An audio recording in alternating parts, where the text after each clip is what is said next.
Hello, everyone. This is Bill Apter, and I just finished taping an episode of Count It Out with Mike and Tyler, or Tyler and Mike.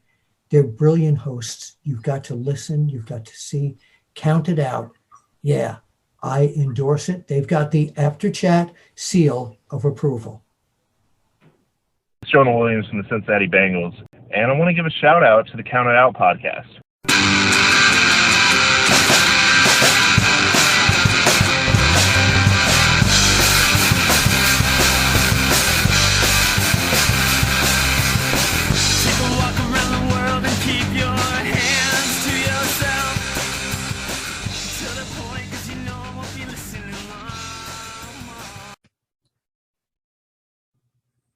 Well, we are live, pals, and welcome to another edition of the Bill Apter Sealed of Approved, Count It Out with Mike and Tyler.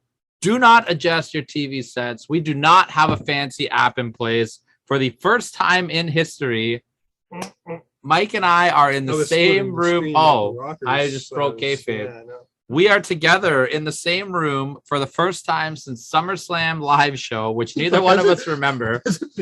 We've actually never recorded a show together in the same room. That's not true. That's not true. We did a few that never made it to air. I want to air them. No, you will never air them. I will. We did before COVID hit, before I left on my vacation that week. You and I did 2 or 3 shows in my basement. And then I went on vacation, and by the time I got back, the world was fucked. Well, I've got to say it's long overdue. Cheers, yes, my friend. Sir. And let's get into business here. Lots of exciting stuff going on, Mike. Tell the people why today's show and even bigger next week's show is so exciting. If you haven't been keeping count, man, this is the great one.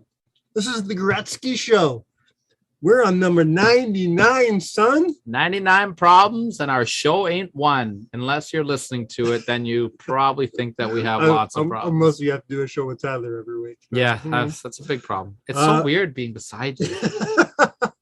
We are one show away from our 100th episode, which we're so proud. A lot of our friends have been reaching out to us. We're going to hear from some friends next week for that episode, but we couldn't do a big show like that without a special guest. We tried to get our favorite guest, Bill Apter, for next week. Unfortunately, we just couldn't get him in, and we started freaking out. We started saying, what are we going to do? It's just going to be another show. Then the world just fell together. Yeah, everything just fell to pieces in a matter of a day. I want you to tell the people who we have next week, because I give this to you, man. This is you put this together. So please tell the people who is joining us for our 100th show. Well, 100th show, I didn't really understand how important this was until maybe this week. Like, the closer we're getting to it, I just feel like it's something really special, and I'm happy that all you guys have stuck around for the ride. And I've been going through, listening to some old shows, and I wanted something big. And I told that to Mike, and he agreed. And we delivered. Thanks to some help from a good friend of the show, Bronwyn, obviously. Bronwyn Billington. Name dropping, yes. Yeah, 100%. I will name drop that lady every day of the week. I love her. Next week, we are going to be joined by WWE superstar and producer/agent TJ Wilson, Tyson Kidd. Doesn't matter what you call him. One of the greats of the modern era.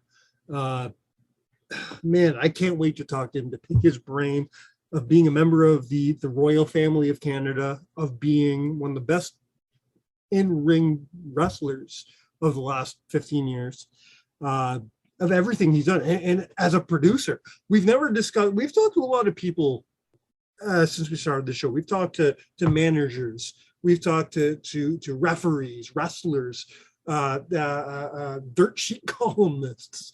We've talked to them all. We've talked to everybody. We've never talked to somebody who is a current WWE producer, somebody who is in hands deep in the WWE product. So I'm so excited to talk to TJ next week. I'm not only because of my level of respect for the man, but because of the fact that he is in there right now. It's very exciting. Yeah, I can't wait. And I hope you guys enjoy it. And we have enjoyed doing what we're doing.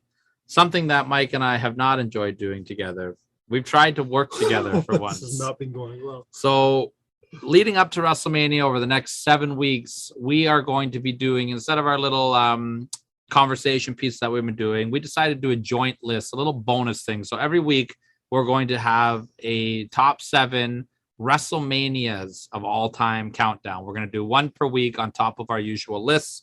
And we're going to start it this week. Mike and I thought we were going to punch each other in the face. And I'm really nervous. I'm really nervous about recording beside you now. Because you know what? I'm within arm's reach of you now. Our 5 through 1, I think, is we're going to start getting him, better with each other. It's going to be a better show.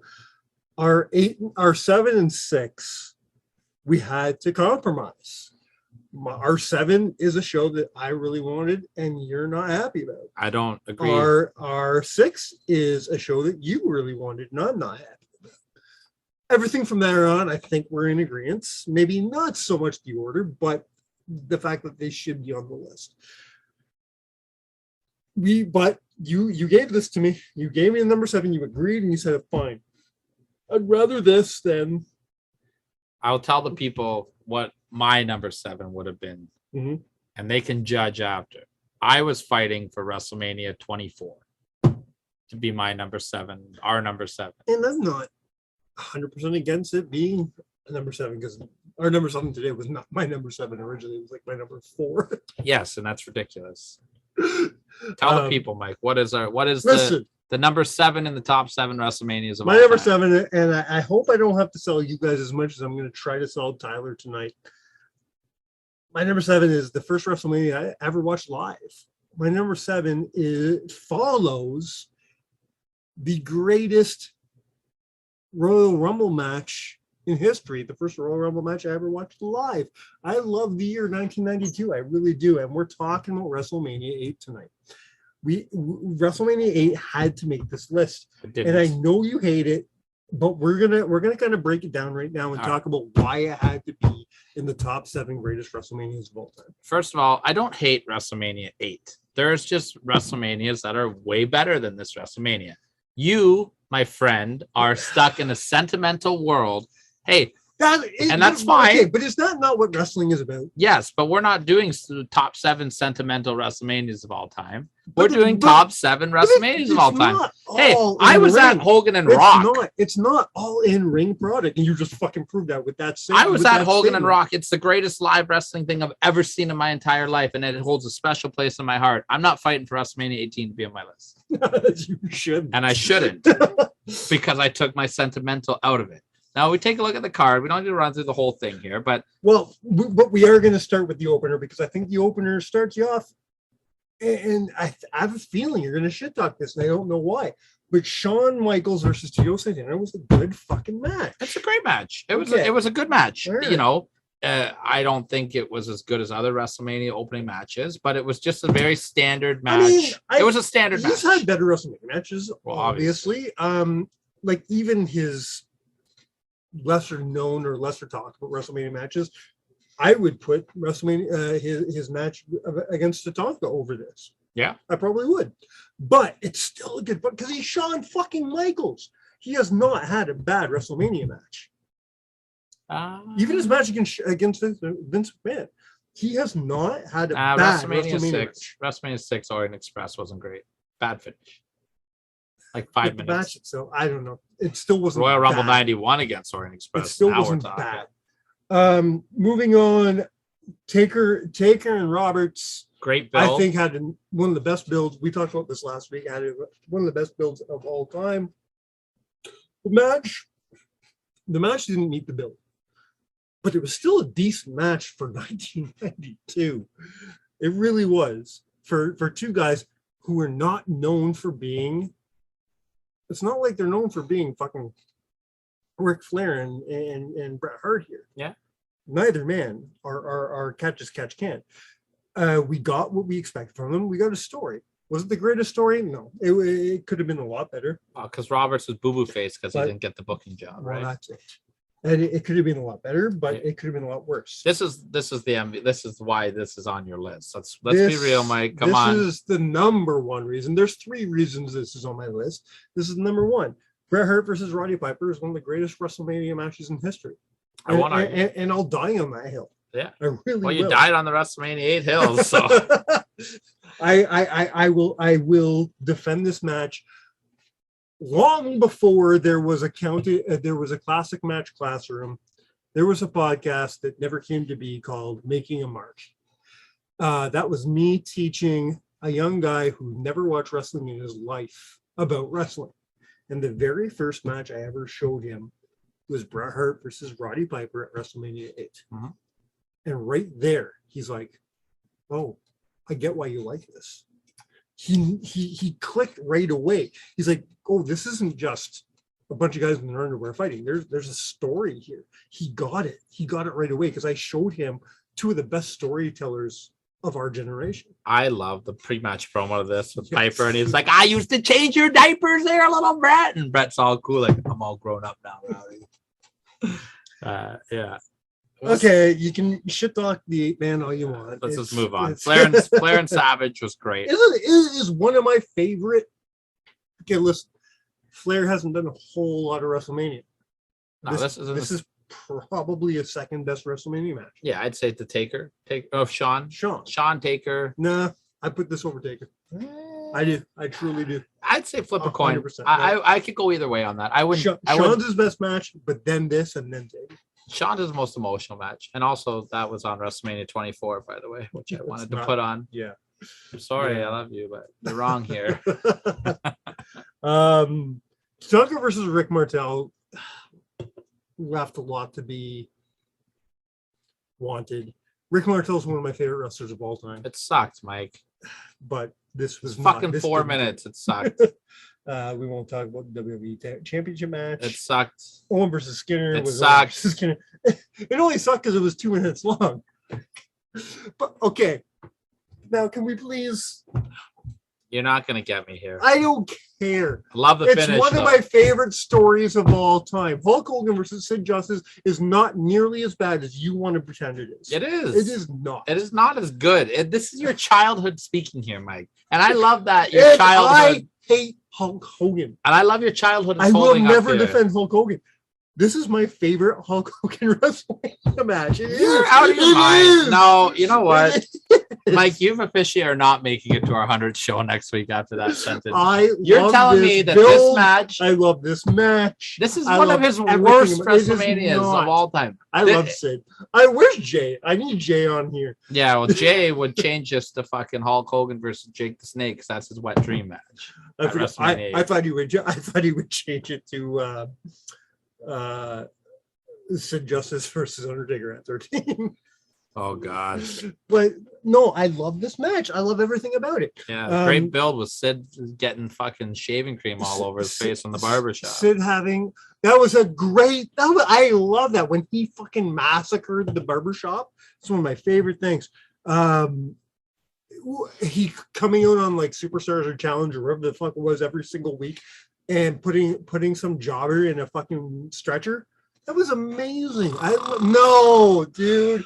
I loved it. I loved every part of it. I dozed off there. What are you talking about? Hogan and Sid at Mania 8 still? Man, come on. You're going to tell me right now you didn't get goosebumps for the Warriors return? I love the Warriors return. But I had to sit through a fucking 13-minute match to get there. Papa Shango's late running couldn't have come fast enough, man. He added an extra 30 seconds onto a match that I did not want to watch. Not to mention, we had the privilege of watching one of the greatest managers of that generation. Excuse my fucking gas. Harvey Whippleman. I'm just happy it's coming out this end and not the other end. We're in the same room here. Can we talk about Harvey Whippleman? Love me some Harvey Whippleman. Go and check. I'm going to plug another podcast, Briscoe and Bradshaw's podcast. My God, Harvey Whippleman on there. He's crazy. He was a great interview. It is one of my holy grails is to get Bruno on this show. Mm-hmm. He's tough to find. So if anyone's got any leads, send it our way. I don't know, man. I'm not on board on 8. I have sentimental value for 8 too. And we'll fight next week as well. Because I'm going to try to push mine down the list lower than number 7. They're number 6. So I think it's better than the other ones. We're going to fight next week. But we're not going to fight very much next week because we're going to have TJ fucking Wilson on the show. Fair. Here's what I like about 8. I'm not shitting on 8. I do enjoy WrestleMania 8. It's just so not fun. just not top 7. Enjoy. It's so fun. I love the setup. I watch wrestling for fun. I don't watch wrestling. Yeah. I don't watch wrestling the You way have I fun watch. watching the natural disasters and the count out with fucking Go fuck Money yourself. Inc. Go fuck That was yourself. so much fun. I don't watch wrestling for the reasons I watch hockey. I don't watch wrestling for the reasons I watch boxing or MMA. I watch wrestling Well, football. That's for our list the- today. well, Woo! We'll get there. Nice sweater. I was gonna hold on to that because I only started watching football like 6 months ago. I watch wrestling for the characters, for the builds, for the stories. And WrestleMania 8, okay, you know what it is? We can talk about your WrestleMania fucking 30s and the shit like that, which I love. Don't get me wrong. I know you do. It's your newfound love. It really is. It's another one. Your top, but your top WrestleManias, we can call them your Dark Knights. You know what I mean? This is Batman 66 right here. This is Adam fucking West. Okay, wait. This is campy, stupid, and fun, and I love it. Let me ask you a question. And then I think this is a question that we should ask every week for these manias. What is the WrestleMania moment in this match? In this event? I got a few. No. WrestleMania moments aren't fucking sprinkled with Yes, like. they are. No. I want the WrestleMania moments are like, Seth cashing in, Hogan, Rock, face off. Then it's Warriors Return. Okay, I agree. I think that would be the moment. Yeah. So now my argument was 24. Yeah, 24. You wanted 24 in its place. I wanted 24 here. Taker and Edge, Shawn and Flair, Money in the Bank, Bradshaw, Finley. There's another good one I can't remember. Cena, Triple H, and Orton was okay. I'm Sorry, I Love You is an iconic WrestleMania moment. I wasn't 11 years old in my buddy's basement. There it is. Watching 24. I will say I love the setup for WrestleMania 8. The Hoosier Dome was awesome. It looked visually like a WrestleMania. It felt like a WrestleMania. Maybe I'll give it to you. I'm giving you this one. Maybe it's because I, as a fan, like I said, this is the first one I watched live. It's not the first one I watched at all. I mean, in general.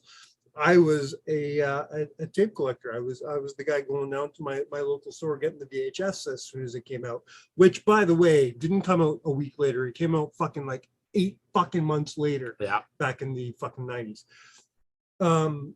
WrestleMania 7 left me feeling as a child.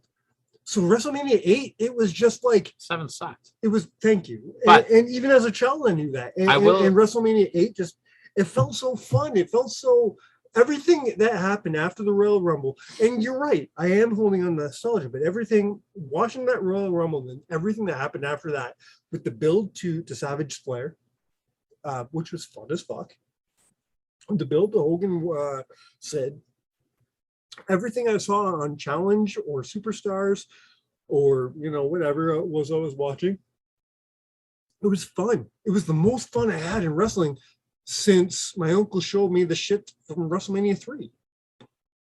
Yeah. You said WrestleMania 7. Everyone just make sure, watch the opener for that match. Very underrated. Give me a reminder. Rockers against Ming and Barbarian. Really good. Yeah. Very good match. Very good match. All right, man. I'm going to give you it. I'm going to give you WrestleMania 8. Well, it's too late. It's already on here. It's under protest, but I want to put an asterisk beside it. It is, but it is my gift to you. Okay, since we're celebrating 100 episodes next week, this is my gift to you. And since this podcast wouldn't have started unless I met you, because I thought that you knew what you were doing. Yeah. Well, hey, I was still, when I met you, I was still doing the Lasting Mark. I just didn't tell you that Lasting Mark was horrible. That's not true. It's okay. I picked up on that real quick about by show 3. I was like, this guy doesn't know anything. You're so full of shit. All right. You were talking about Danny, though. Of course. Yeah. Danny, he was the captain of the team. He was the Shawn Michaels of the last two. I am the Danny of this podcast. I will admit that, but I was the Tyler of that podcast. I'll take that. Okay. Look at you saying something nice about me. True. All right, I won't bury anymore. WrestleMania 8, best WrestleMania ever. Woo! All right, we'll get into the list now. Before we get in the list, we haven't even announced, we're told what the list is. There's a reason for the season, right? It's Super Bowl week. look at the shirt. Day, baby. The Cincinnati Bengals, our beloved Cincinnati Bengals. Now it's so nice to say that instead of my beloved Cincinnati Bengals. It's nice to talk about because I did keep that secret for a long time. I wasn't telling you for a while. I'm so excited. As of recording, it's this Sunday is the Super Bowl. I've always looked forward to, like, not always, but certain years, especially this year, because it's probably the greatest of all time. I've always looked forward to, like, the halftime show and stuff like that, maybe the commercial, shit like that. But I've never given a fuck about the football game. This is the most excited I've ever been about any football game in my life. Yeah, me too. It's the Bengals going up against the LA Rams, who is my other very good friend, Wellesley. It's his favorite team. My brother-in-law's favorite team. So it's cool to see that. I've got a little tripping going on with him. He texted me the minute they won their game, saying, I hope we're enemies for the next 2 weeks. Well, I hate to break to everybody. I love this. But this the Simpsons, predicted it. Cincinnati 34, LA 31. I'm going to put my life savings down on that because the Simpsons are never wrong. From a personal standpoint, for me, I've been a Cincinnati Bengals fan since 1997. And who's the reason you were a Cincinnati Bengals fan? Because of Brian Pillman. Yeah, I was at a house show. I'm sure I've told this on air, so I'll just tell it real quick, just in case I can't, because in case I haven't, because I drink a lot on the show. I was at a house show and I was trying to get Brian Pillman's attention, and I was yelling at him, and he was focused to do a run-in, and my seats I could see backstage, and some guy just happened to go, call him a Cincinnati Bengal.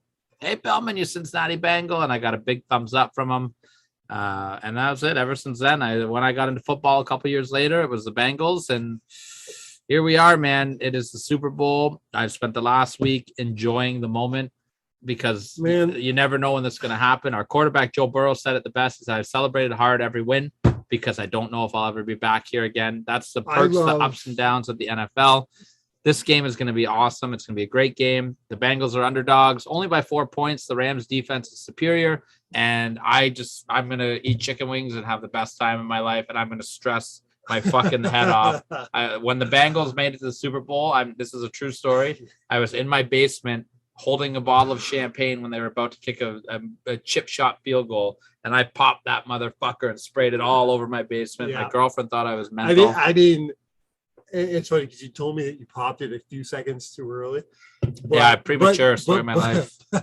But there's no way that a William McPherson would have fucked that up anyway, so it's all right. Man, I picked a hell of a year to jump on the wagon. Not only the Bengals wagon, but the NFL wagon.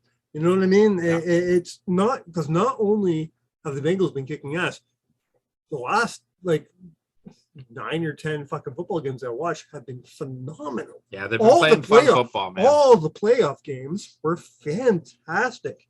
This Super Bowl coming up is going to be amazing. And Joe Burrow said something today in an interview that I can't get out of my head, and it's scratching something. I think it's going to be a list in the future. He flat out said he's sick of being called an underdog. Yeah. He's like, I don't want to be called an underdog anymore. The Cincinnati Bengals aren't underdogs, and we're going to prove tonight. We're going to prove on Sunday that we're not underdogs when we do what we do. We're no longer that underdog team. And I'm like, good for you, because that's what got them this far. It's the confidence of Joe Burrow and the confidence of Evan McPherson that got them to where they are. It's confidence. There's a fine line between cocky and confidence. 100%, but they're not cocky. Joe Burrow, if you watch Joe Burrow, he's not a piece of shit. He's not cocky about it. I mean, the stuff that Evan McPherson said could be come on. I love it. I love it. But I don't care. He's my guy. I take it as confidence. When a man looks at his foot and says, "Yeah, we're going to the championship," Amazing, right? So in the future, I'm definitely doing an underdog list. I gotta do an underdog list. Well, I'm going to say this before we move on to the list here. Mike, enjoy it.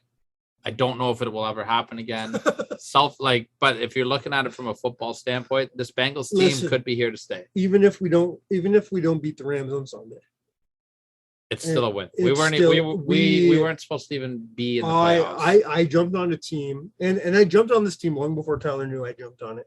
I jumped on this team when they were still fucking. I think it was like 3-1, but they because they started the season off well. They got to a point where you're like, okay, there it is. we're done. Classic and Bengals, then they came back. Yeah. But I'm just lucky this year. We could throw it all the way next year.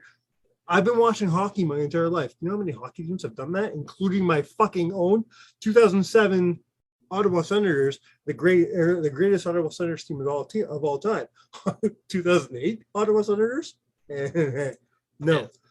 Like for me, it's been cool because like everybody knows I'm a Bengals fan, like all my friends. So like I had people messaging me that I haven't heard from in years, like, "Oh, we're so happy for you." I took my dog to the dog park the other day. I was wearing a Bengals toque, and this guy was like, "You fucking Bengals fan? Like, are you a real one?" I'm like, "Since '97."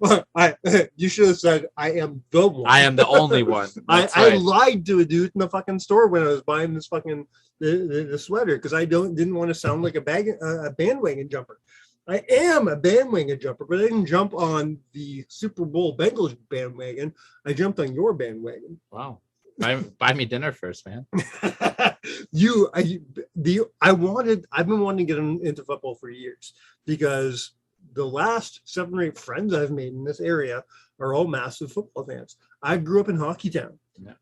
I don't hang out with hockey people anymore. I hang out with football people. So I wanted to learn about football. But if I'm going to learn, I got to pick a team.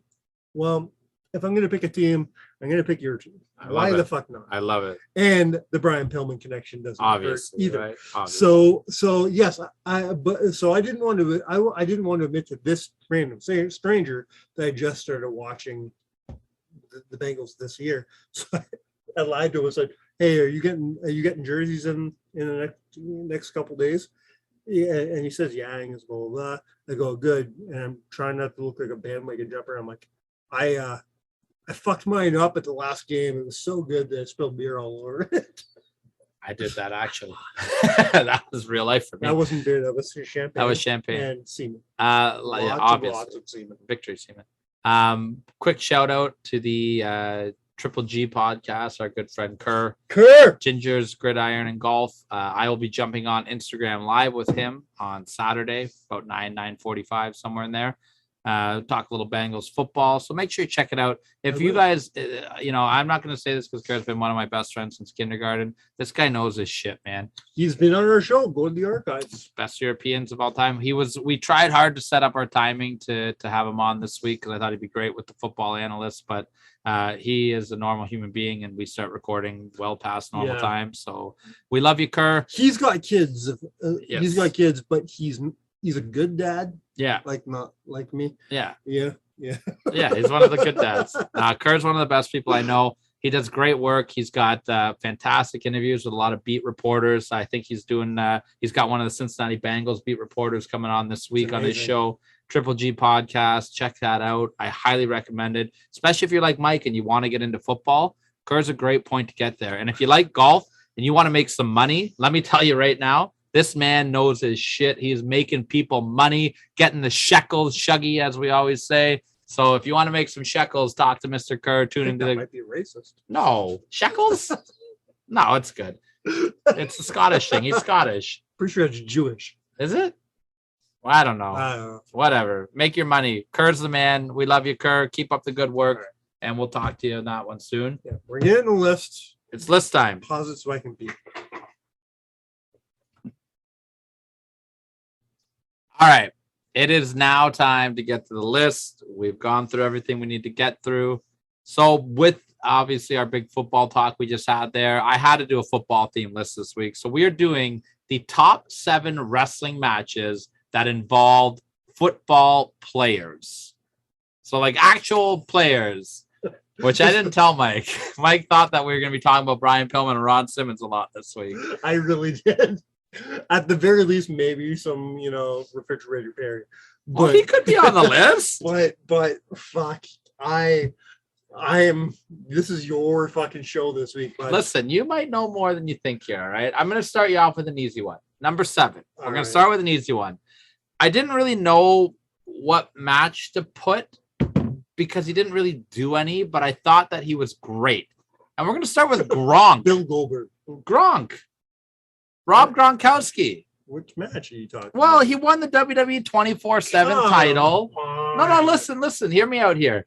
I thought we were talking about matches. So I'm going to cheat a little bit with this because I think, because my other option was going to be Steve McMichael versus Reggie White. Just because the Patriots cheated for all those years doesn't mean we have to cheat on behalf of It makes Gronk. sense. I guess so. Listen, Gronk had a great little fun thing at WrestleMania. He won the 24/7 title. He had a great spot at WrestleMania 31 with the Battle Royal. Like Gronk has just done a lot of good things in the WWE.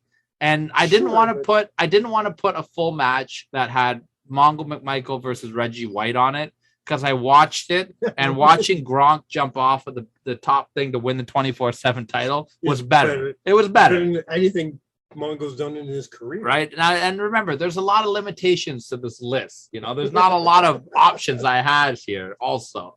So Gronk was great for the WWE. He brought them great publicity. He was a great ambassador. That's like, and he was a champion. This is why, like, I'm confused by the list you made. Like, if you were gonna be like the best football players to be involved in WWE, he's my only cheat code. Okay, cool. All right. Do you want me to do my other one then? It was the other number 7 was going to be Jimmy Superfly Snuka and Russ Francis against 2 masked guys called the fucking Jobber Assassins in the AWA. I have no. It was I terrible. don't even know who Russ Francis is. It was terrible. He played for the San Francisco 49ers. He was good. His dad was a wrestler. In 1936. It was an old guy. Okay, let's get to the real meat now. Okay, that was my only cheat code. I just really love Gronk's involvement in wrestling, Okay, and then he left. That's called an honorable mention. No, man, Gronk was better than all the other wrestler guys. And he got rolled up. No bullshit. If we're a top 7 show, if you can't find 7, I could find 7. I could find 7. It's just this was better than the other 2 options. Him getting rolled up by R-Truth in his backyard and lose the title was a better option. Oh shit! It's a rough start. It's a rough start, but I promise the list gets better. All right. Number 6. We're going back to 1997. Slamboree. We got the Wolfpack, Scott Hall, Kevin Nash, and 6 going up against Ric Flair, Rowdy Piper, and Kevin Green. I remember this. You know this one? I do remember this. Are we back on track? Yeah. I don't. Again, you have to forgive me, but I've been trying really hard in the last few weeks to learn football history. I don't know a lot. I know a lot about AJ Green. I don't know a lot about Kevin Green. So you're going to have to kind of educate me here. What I know about Kevin Green is what I learned through WCW. Kevin Green was amazing. He is an all-pro player, one of the best to play, one of the best defensive players in the NFL. He set records. He made it to a Super Bowl. The year that he was in, the year before this, he had a match, and he was in the Super Bowl that year also with the Carolina Panthers. But man, this guy was just full of energy and hype, and he really brought it. He tried real hard. He loved wrestling. Him and Ric Flair were good friends in real life, which really you could see Flair was having a great time watching him in the ring. Yeah. And plus Piper and Flair's history and their friendship. So it was really fun that you could just see the fun these guys were having. This match was Ric Flair's comeback match, and I believe his rotator cuff injury that he suffered. So he hadn't fought in about 5 or 6 or 8 months or whatever. He'd been off TV for a while. Then you got the Wolfpack, Hall, Nash, and 6. Kevin Nash bumped around like a maniac for Kevin Green. Yeah. Really made him look good. Hall was Hall. They worked over Flair for most of the match. Let's break that down. You just said the words Kevin Nash bumped around. Oh, yeah. Kevin Nash, especially in 1997, Kevin Nash didn't bump. You know what I mean? In 1995, Kevin bumped. 1997, Kevin didn't bump anymore. Yeah. He did the favors for Kevin Green. Absolutely. And Yeah, he took huge bumps for Green. Scott Hall worked over Flair for a lot of the match. Him and X-Pac worked over Flair a lot of the match. I think the biggest bump Kevin took in WWE was the finger poke of doom. Oh boy, that's not a bad call. That's not a bad call. He might have. Piper was fun. He'd come in, do his spots. They worked over his hip a little bit. He was doing a hip angle injury at the time. Maybe not an angle. Who knows? Piper was a little older at this time. Finish of the match was great too. Like they really just made Kevin Green and all these guys look good. Piper locked the sleeper on Nash. Kevin Green did something. I think him and Flair had stereo figure fours on the other guys, and all of them tapped out at the same time. Like they really put these guys over strong. And you know what? Green's figure four didn't look half bad. Yeah, it was good. For a guy, you need not anybody can apply that finish. I think that is one of the most, especially in the 80s, 90s, the figure four was very protected, not only by one end, but by the people putting it on. Not anybody could apply the figure four. You needed to be a technician. He looked good putting that on. Yeah, Kevin Green looked good. He held his own. It told the story that Ric Flair taught him how to do it. Like, it was great. And who knows, maybe we're going to talk about Kevin Green a little bit more. But not at the number 5. Okay. Not at number 5. Number 5 is one that I think is real sentimental to you as well. Oh, shit. Okay. You know, you talked about your love. Oh, this is wrestling. If you talk about your love, we're talking about WrestleManias. We got to talk about. I'm gonna walk. We're in my restaurant, not yours. I will walk out of this restaurant if we're about to talk about WrestleMania fucking 11. Well, this was my restaurant before it was yours. I probably still know the code. I'll lock up. Don't worry. Yes, we have to. Listen. Bullshit. Number 7 at the best. I put it at number 5 because I did throw Gronk at number 7. This match was fun. It was. I put Kevin Green over this. Well, Kevin Green, he's not done on the list yet, I don't think. I know. Listen, Lawrence Taylor is a piece of shit as a human being. If anyone who has ever listened to The Lasting Mark and this show, you've made it quite clear. Yes, but not weekly. We had a weekly gang on The Lasting Mark. I couldn't go a week without talking about Lawrence Taylor fucking a child.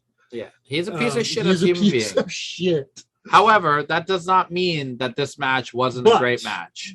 Take away the pedophilia and the drugs. He was in the drugs and the water boy.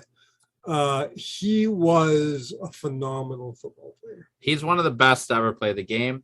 But not only that, he stepped up here. Great. It was great. Okay, hold on. Great isn't the right word. This was a good match. Okay, and this is ranked fairly on this card. I didn't mention this next week, and I want to hear your thoughts on this. When I was doing my research for my last week's list, the best builds of WrestleMania, what did I do when I research? I check other people's lists. I'll go on to What Culture and everybody else who does lists. Sport TV. Oh, I know that. Sportkedia, something like that. Bill Apter works there. We love Bill Apter. We love Bill Apter. But I check all their lists. The one constant on their lists, the WrestleMania 11 Bam Bam versus LT was on a lot of those lists. It was a good build. I didn't love it. And don't get me wrong, I fucking love Bam Bam Bigelow. I love Bam Bam. This is probably one of his weakest stories, weakest matches. I don't agree with this. This is what Bam Bam Bigelow is probably most famous for, Mike. Which is unfucking fortunate, considering Bam Bam is probably the best big man and he proved it. He proved it at WrestleMania 11 by carrying LT to a respectable match. This was like the bar. Respectable match. Not a great match. This was the bar, though. This was the bar for celebrity matches for a long time. Yeah. And you got to give, I would say, 90% of that to Bam Bam Bigelow. Does it headline a WrestleMania? I still, after 20, 30 years, I mean, I would have put Shawn. I would have put Shawn as the main event. But yes. LT was a big name. Like LT, he was a massive celebrity to get during this time period. Yes. He really was. It would be like what is this, 95? 95, 11? in 1995, LT is probably the fucking name in football.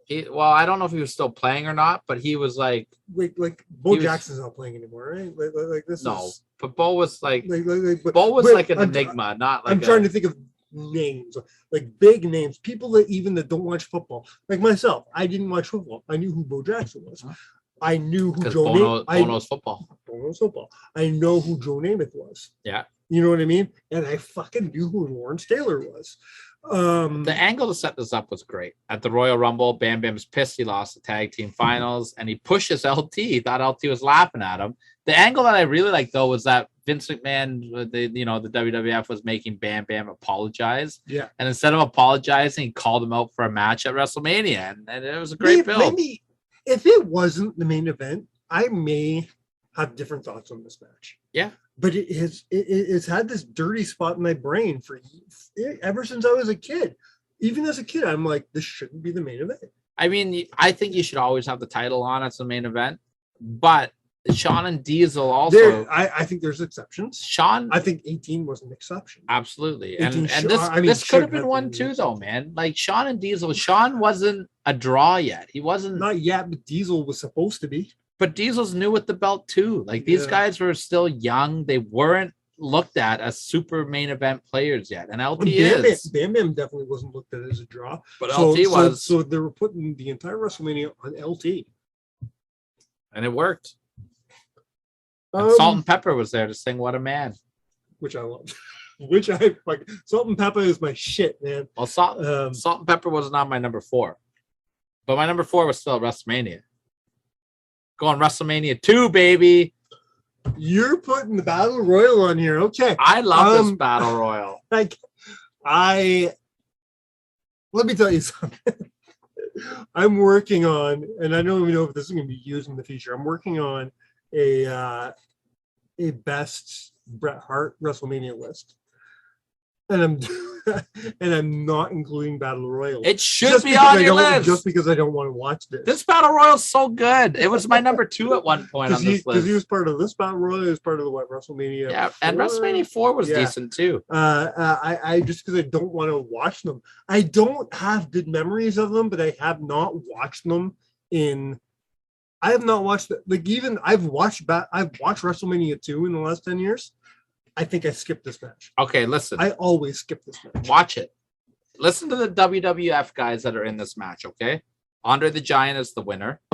Pedro Morales, Tony Atlas, Ted Arsini, Dan Spivey, Hillbilly Jim, Haku, the Iron Sheik, the Killer Bees, Big John Studd, Jim Neidhart, Bret Hart, Bruno Sammartino. Right. Those are that's massive names. Now throw out the NFL names. The NFL names, I only know a few of these guys. Jimbo Covert, I don't know. Harvey Martin, I don't know. Ernie Holmes, I do know. He was a great. Even I know Ernie Holmes. Yeah. Bill Franklin, I do know because he had the beef with Big. They played him as like a cocky heel. Oh, was he the guy with the Big John Studd thing? Yeah. Okay. Yeah. I wouldn't recognize his name. Russ Francis, I do know. Apparently, his dad used to be a wrestler as well. He did some matches in the AWA. All right. And William the Refrigerator Perry, WWF Hall of Fame. Everybody, but the only reason I know Perry is because of wrestling. Yeah, but he was like a huge guy. Him and Mongo might have even been teammates. I'm not 100% sure on that. I don't know that for sure because I'm not a full. I'll have to ask Kerr, the Ginger podcast. Never mind that shit. But yeah, and William Refrigerator Perry, what a moment him and Studd had. And this was huge because William Perry. Cool that is a cool moment. I will give you that. I'm not a massive fan of the celebrity wing of the Hall of Fame, but hearing Perry talk about John Studd and shit like that, it is cool to me. I'm gonna look up right now the 1985 Chicago Bears roster, right? But Perry was great here, and what was great about this? No, Mongo wasn't there in '85, was he? I don't know. We're gonna find out in a minute. Think so. Walter Payton was. Wow. There's another guy that's got a WWE history there. Yeah, I don't know. We'll keep talking as I look this up. But what I really love about this is that it was in Chicago, and William Perry was like a god in Chicago at this time. So here's my question: should Andre have gone over, or should have the Fridge? Andre. I think the fridge should have. You can't put at this time period when wrestling was so protected and it was still protect the business. You can't let an outsider come in But I don't think you put him over with like the fridge eliminating Andre. I think like you have Andre and the fridge as the last two people. Yeah, William Perry and Mongo were both active on the Bears at this time. All right. And they both played the same position, defensive tackle. We should try to get either one of those guys on the show. Well, Mongo's not really able to talk anymore. Oh, yeah, sorry. Yeah, that's okay. Insensitive. Yeah, no, not insensitive. We forget. I forgot. And William Perry, I don't know how to even get a hold of him. Maybe we offer him a cheeseburger. Love you so much. No, here's my finish to that battle royal. Okay. Yeah. Last two are Fridge and Andre. Andre goes for the fucking for the finish to eliminate him. Fridge fucking drops to the ground. Andre hits the ropes, falls over. Yeah. He doesn't get eliminated by Fridge. He eliminates himself. Take this one step further. You know, WrestleMania 3, Hulk Hogan versus William Perry.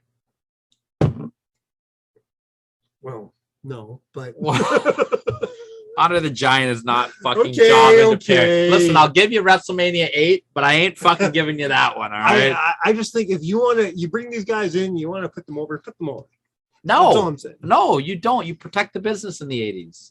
You don't let the outsiders come in. Now you want the outsiders to come in because they give you more attention. Yeah. In the 80s, the boys will fuck you up if you. So we can't put Perry over, but we can put over Snooki. That's there what you're saying. That's what you're telling me. That's where we've come. Cool. That's where we've come. Right. What's your number I don't 4? like it either. What's your number 4? Number 4, we're going to 1996 Great American Bash. We're doing Steve Michael and Kevin Green versus the Nature Boy Ric Flair and Double A Arn Anderson. I don't think I've seen this. Oh, you know what? I've never watched this match until this week either. Okay. It was so fun. And this is Super Brawl? No, this is Great American Bash. Oh, Great American Bash. Great American Bash. Still, Great American Bash. I thought I saw them all. No, I honestly thought I've seen every single Great American Bash. I don't. If I have, I've repressed this because I don't remember this. Well, what was fun about this is that both teams had coaches. Team Arn Anderson and Flair were coached by Bobby the Brain Heenan, who managed them.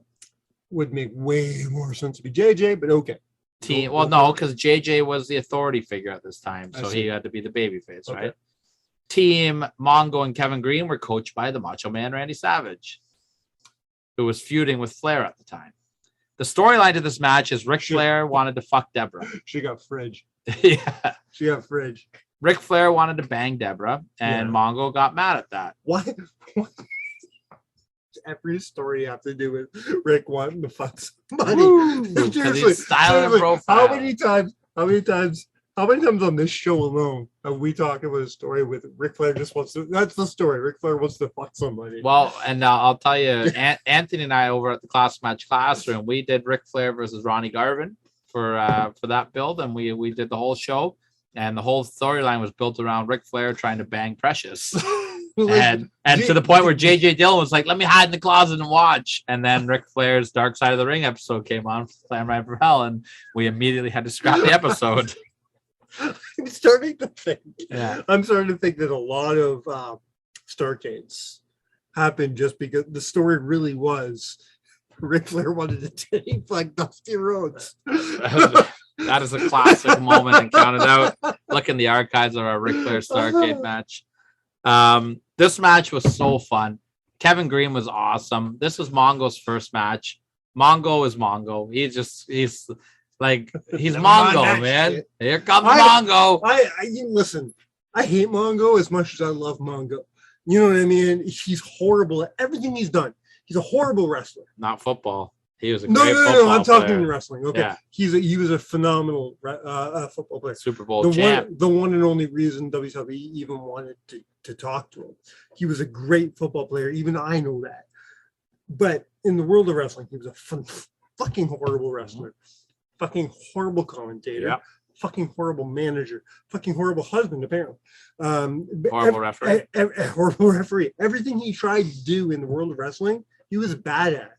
The boys loved him. But the boys loved him. Flair. I think that's the only reason he stuck around. Flair used to say that Mongo would show up on Nitro with a briefcase full of money, and then they wouldn't see him again until the next Nitro.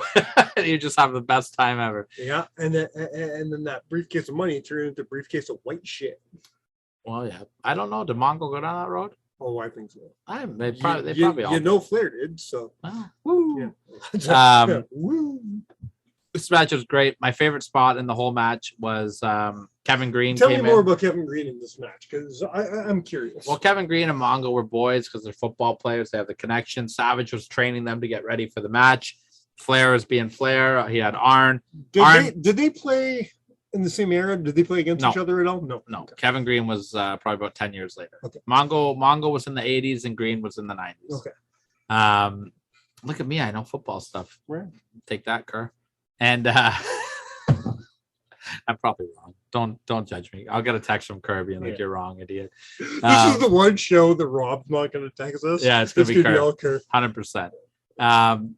Kevin Green, and he's just a big wrestling guy. He's been on Nitro a bunch of times before this match even happened. He's interviews, matches, whatever, right? He loves wrestling. He's like the guy that loves wrestling and always wants to be on wrestling, right? Yeah. My favorite spot in this match is Flair doesn't want anything to do with Mongo because he's been trying to bang his wife and Mongo's hot. So he gets in the ring with Kevin Green finally. Kevin Green had been like bumping Arn around like crazy, right?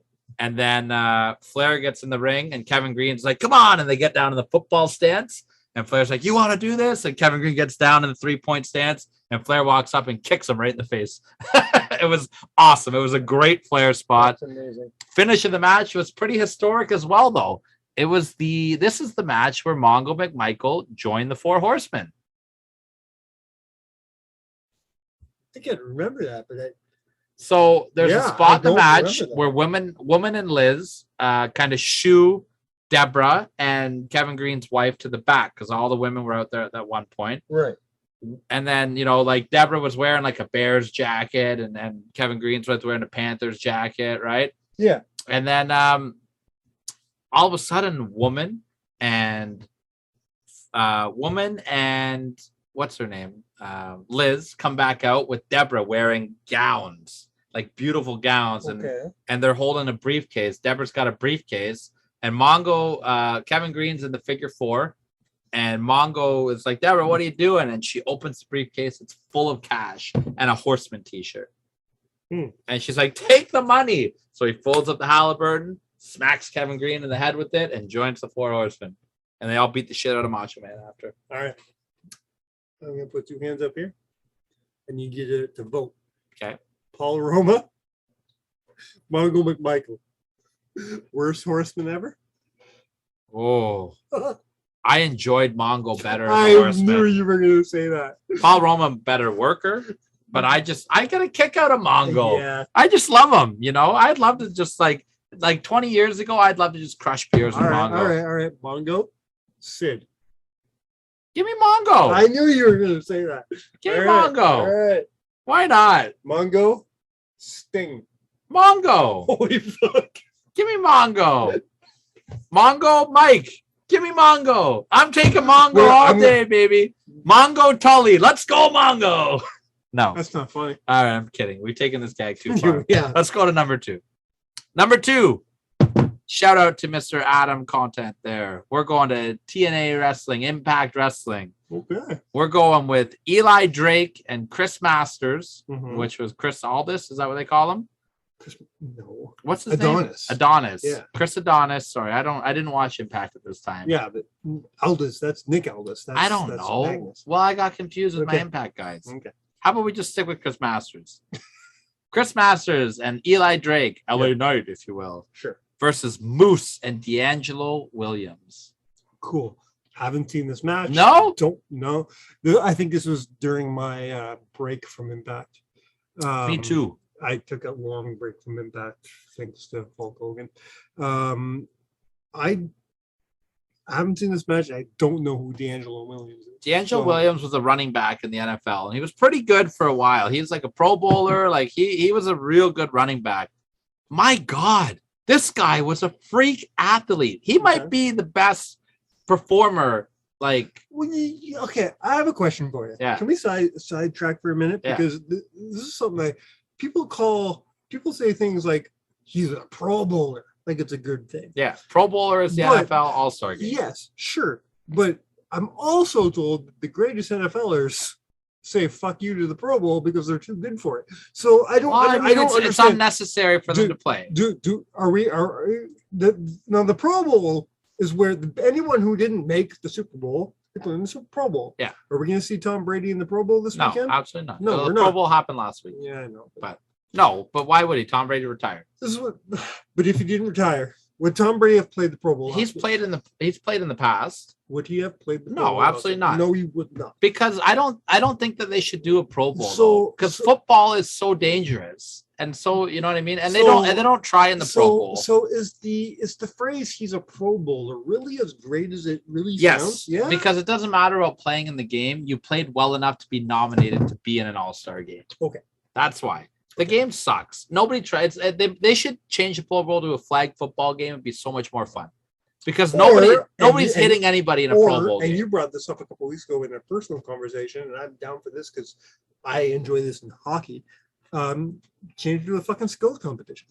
They do a skills competition as I'm well. all It's for really skills good. competitions. Why Doesn't not matter make what the sport or why is. not make the two worst teams play each other for the first round draft pick? You know what? Holy fuck! Again, I apologize for this. This is probably the beer. We're a sidebar again.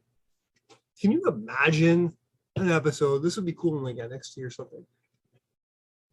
A wrestling skills competition. That'd be so fucking fun. Well, how would you do it? Like They did that. It was called NXT. It was yeah, terrible. No, I know. But like, for example, how fun was, and I know this was a vehicle to get Lex Luger over, but as a kid, did you not have a good time watching everybody try to suplex or try to power slam fucking Yokozuna? I mean, yeah, I guess. You know, you do that in the shows. Okay. What is it So- going to be a so- shoot or so- a work? Yeah, obviously a shoot. Everything. It's wrestling. It's a shoot. No, a work. Wrestling's a work. Or I'm drunk. Okay. Work. Your sidebar is going off the rails. Work is not real. They are Oh my going off the God. rails. Everything's a work. Of course, everything's a work. But imagine like a full show, not a weekly show, one show per year, where it's like who can throw the best suplex, who can throw the best power bomb, who can throw the best fucking plancha. I'd watch that shit. I'd watch that shit all day. Yeah, I guess. I don't know. I would. I think maybe you could like figure something different out. Like who could get the best match out of fucking Mongo? Like I don't want to watch matches. I just I want to don't see know. people do shit. I don't know if that would work in wrestling, Mike. I would. I think your sidebar has been derailed by beer. All right, I'm bringing us back on the rails here. No, we're going back on the rails to the match here. D'Angelo Williams. I did show you a clip of this match. I know you've never seen it before. How good did D'Angelo Williams look in the ring? We'll pull back the curtain here while I had to pee. So we stopped the recording, and when I got back, Tyler showed me some recordings of this match. D'Angelo Williams looked amazing. He looked amazing. Now you say that the only reason he's not higher on the list is because he botched the finish. Yeah. I'm gonna fight you on this, man. I think the table just didn't break. If the table, even if you did overshoot it a little bit, if the table broke, it would have looked awesome. I mean, the match. I'm not blaming this on D'Angelo. The match that I put at number one also I think was better, but D'Angelo was so good. Yeah, here. number one, but This so is far number right two. now, I'm thinking this is a number 2 spot for me. This is my Even- number two. Even Oh, this is why we don't record live. Yeah, This is why we don't record together. why we don't record drunk. This is why we don't record together. Well, you're drunk. This is I am drunk because you're driving home. I'm That's not. right. I'm having one Yeah, beverage yes. today. I this doesn't happen often. I mean, I drink every show, but this is like the third time I've been loaded on a show. Yeah, fair. Either way, this is a great match. Go out of your way to find it. I'm going to move on to the number one here before Mike totally loses control of himself. Number 1, we are going to NXT. Adam Cole, baby, versus Pat McAfee. Why was I confused for even a second? Of course it is. This match was awesome. If this match wasn't your number 1, I'd be calling you out. Can I before we talk about this match, I want to say something. I want to admit something. When Pat McAfee first came into WWE, I wasn't sold. Okay, I wasn't. I knew very little about him, but I looked into it and I'm like, okay, cool. Apparently he was a really good kicker. But he's a piece of shit. And I love that he used his finish as the punt because that was awesome. And I didn't like him. I'm going on record now saying he's one of my, if not my favorite commentator in WWE today. Yeah. He's one of my favorite WWE personalities in general. Yeah. He has got, other than us, one of the best podcasts out there. Yeah, except for this week. I didn't listen this week. Why? No, I'm talking about our show. Our show's the best this week. This is pretty great. I'm enjoying this show a lot. A lot. Oh boy. As Mike, for our people that are not watching on YouTube, chugs more beer. No, McAfee, everything he does, I don't know. There's something about him. There's this enigma. There's this personality. There's this charisma. He's really fucking good. And maybe it's because I wasn't a football fan before, and I've been looking into his career. He was probably the greatest kicker of all time. He's up there. Up there. He's in the conversation. And I mean, don't get me wrong. He's going to be thrown off the conversation because of my boy Evan McPherson. Obviously. Really fucking soon. But and you don't hear about kickers. You know what I mean? The kickers don't. If you're not a fucking quarterback or running back, you're not that man. You're not the man. Wide receivers, especially. You kickers don't get thrown in that greatest of all time conversations. You need to be a great fucking kicker to be talked about. McAfee wasn't afraid to throw hits either. And that's the thing. McAfee put himself in the fucking game. And once his career was done at a young age, let's be honest. Well, it's football. Yeah. He was smart enough to go somewhere where he'd be recognized and seen. And something that he'd love to do. He loves wrestling. He obviously loves wrestling. And he's got the charismatic. He's got the character for wrestling. I mean, you could have put his match at NXT War Games on this list as well. And I thought about it, but he just didn't get to shine as much there. And, but my God, man. His whole program with Adam Cole. It was so good. Yeah. His heel work. That's where he started to sell me. His heel work was good here. Up until his stuff. I think it was the show when Adam Cole went on his podcast. Yeah. I think that's when I started to say, holy fuck, he gets it. Yeah. He gets it. Because he's starting to blur the lines. He's doing the work shoot shit. He's a wrestler. Yeah. He's no longer in the football world. I think that's what I thought of before. He was a football player trying to be a wrestling commentator. That was my idea before. The minute that happened, the minute Cole went on his show and that whole thing happened, he was no longer that football player to me. He's a wrestler. Even if he wasn't wrestling yet, but he was a wrestler. Mm-hmm. You know what I mean? His athleticism in this match is so good. He hits a huge flip dive to the outside, a huge moonsault. He takes a Canadian destroyer from Adam Cole. Like, he really did a great job. There is nobody else that should be the number one on this list. This is tremendous praise coming from me. But I'm gonna be perfectly honest. Seeing him on color, he reminds me of Jesse and Roddy. Yeah, he's got the mix of both. You know what I mean? He's got that, and everybody knows I love Roddy, whether it's in the ring or on the desk. He's got that, like when he. One of my favorite things he does. Dances with Shinsuke. Thank you. I love it. When Shinsuke comes out, Bill's is playing the guitar, and fucking McAfee gets up on the desk and just dances. And put Shinsuke over though. 100%.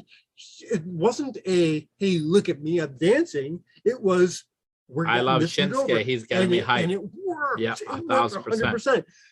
He gets it. He gets the business. I think him and Michael Cole are a great team. They really are. I love it. Did you ever hear the story about how he hated Michael Cole for a little bit? I don't. No, I So- haven't. So But I get it. no. This is a good story. but Let at me the tell it same real. time- Let me tell it real quick. It's really funny. It was WrestleMania, and it was his first time doing WrestleMania. He was just gonna come in and do like some interview work, and he showed up like WrestleMania. Everyone's in tuxedo suits, right? And he wore shorts. He wore the Oh, I shorts. remember that. It was- I remember being hot. It was like I remember like fuck that guy. no, but that was like the look at the time. Like LeBron James had just done that. I like know, but so, I'm a like traditionalist, so Yeah. I remember saying fuck that guy. Michael Cole's right. He's wrong.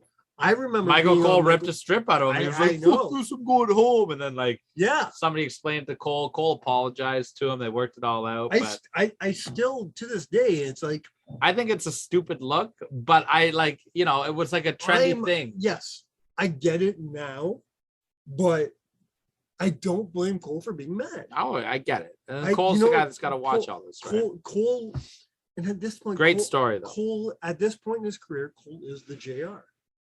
Cole, you Michael know what I Cole mean? is like one of the best announcers of all time Thank too. you. People And don't give I him the don't- credit I don't he understand deserves. why they hate on Michael Cole. Michael Cole, I would if we were doing a top 7 commentators list. He'd be on my list. Michael Cole's on my list. 1,000%. Yeah. 1,000%. Probably top 4. 5, maybe 5, maybe 5. Commentator, not color commentators, so just commentators, right? No, but he's not a color. He's a play-by-play. Yeah. So are you doing top Yeah. 7 play-by-play or top If 7? if we're doing play-by-play, he's up there. Yeah. Like high up there. If we're doing commentators, 6, 7. Let me ask you one question before we start wrapping the show up. Michael Cole or Yeah. Gorilla Monsoon? Gorilla Monsoon. I just love Gorilla. Okay. And I think that's our childhood also. Yeah. But And Gorilla that's like- always used to win worst announcers awards of all time by Meltzer, and I never got I it. don't because he's Meltzer. Yeah, but that was before Meltzer lost credibility. Meltzer would give an announcer's award to a Japanese guy that he doesn't even know what he's Those saying. Japanese announcers are awesome, man. I don't care. I don't understand either, but the passion that they have. I mean, don't get me wrong. I would give it to Carlos because Carlos is on. I don't know what fucking word he's saying, but he fucking loses his shit. Yeah, was he's it, was good. it Carlos or Hugo? Hugo. It was Hugo. Hugo would lose his fucking shit, and I loved it. The passion, man. That's it, man. And speaking of passion, ride out that Cincinnati Bengals passion, man. Who day, all day? day. Let's go to the Super Bowl. Let's take a win. Mike, it was a pleasure to record with you in person. I'm sorry that you probably won't remember it. And on that note, the only reason I was because I closed quite a bit earlier than you did. Then you took time to get from your store to my store, so I had like 3 or 4 beers in that time. only thing left to do at this point is This- to take us home. Take my us friend. home of our 99th show. I don't get a whole lot of chances to do this. I love you very much. Love you. 99 We shows. touched each other with a We're- fist bump we in did. person. Next week, 100 shows. TJ Wilson. Can't wait. Um, What a journey we've had. what a journey. I'm not gonna waste your time with thank yous and shit because we're gonna do that next week. We're gonna Or do maybe a the lot of week thank after. yous. Depends how long our interview goes. Yeah, We'll true figure enough. it out. We're gonna even online on Facebook, Instagram. We're gonna do a lot of thank yous. We have a lot of people to thank. But if you're listening to this, thank you. That's as far as I'm gonna go tonight. If you work for Rick or Dread, thank you. Most importantly, though, we're dedicating this all to Cincinnati Bengals right now, right? On behalf, Joe Burrows, my boy, Jamar Chase. on behalf of the Bengals, Fucking love right? it. On behalf of the Bengals, they have not been counted out. And I will say, "Hoo day" instead Hoo of day. cheers. Woo!